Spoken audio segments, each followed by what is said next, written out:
on that money. If they didn't have to pay the interest on the money, they mean printing new money, really. if they printed the money, they could put the money where it could work the best. Yeah, well, the problem with solving the problem by just printing more money, or as they call it, quantitative easing, that, and first of all, it's the Fed that does it, so it's not necessarily so that the president could stop that. I mean, you can have a lot of influence on the Fed, but it devalues the dollar, it catches up with us. It's an artificial, gimmicky way to try to fix the problem. If you just got businesses going again, and if you just got people back to work, just that, and you get back to normal 3-4% growth, budget crisis solved many times over. So instead of trying to get an extra $80 billion from a tax increase, you get an extra $1 trillion just by getting back to 3 or 4% growth, which is just average growth, not even a lot. Remember last week Bob Woodward said he was threatened by the White House? Look at this. He flip-flops now. Well, I wasn't really threatened. It wasn't a threat. What do you think happened here? Clearly Woodward was threatened because, remember the next day, lifelong Democratic hero Lanny Davis comes forward and says, I was threatened too. We never heard from Lanny Davis again. I don't know where he is. Maybe they kidnapped him. Maybe they...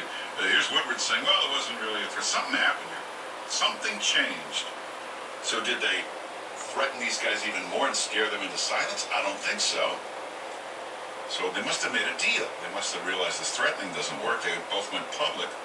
So they must have offered them something, like unbelievable access to the White House. You know, a reporter like Woodward who writes those books depends on White House access. So maybe he was offered unbelievable access to the president, and he's now changed his tune. Lanny Davis might have been offered some kind of help on something. He's suddenly quiet. Anyway, let's take some calls. 800-321-0710 is the number. Vivian in Staten Island. Hey, Vivian. Hi, Mom. Good morning. How are you, honey? Very good. I was over at the tailgate in Red Hook from Staten Island on Friday with my husband. Oh, yeah, you and your husband. You strike me as the type of go looking for free samples in this kind of a thing.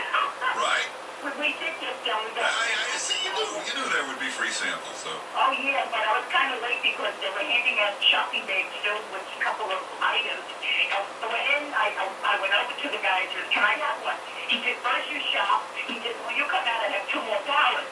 Yes, When I came out, he was gone. Well, see, they spotted you, too. They knew you were like 2 freeloaders looking for anything that's free. I'm both for taking olive oil. Yeah, oh, yeah. See, they have lots of great olive oil. I like. Yeah. You know what's shockingly good is that California olive oil they have. Yeah, with the little piece of bread, and they had some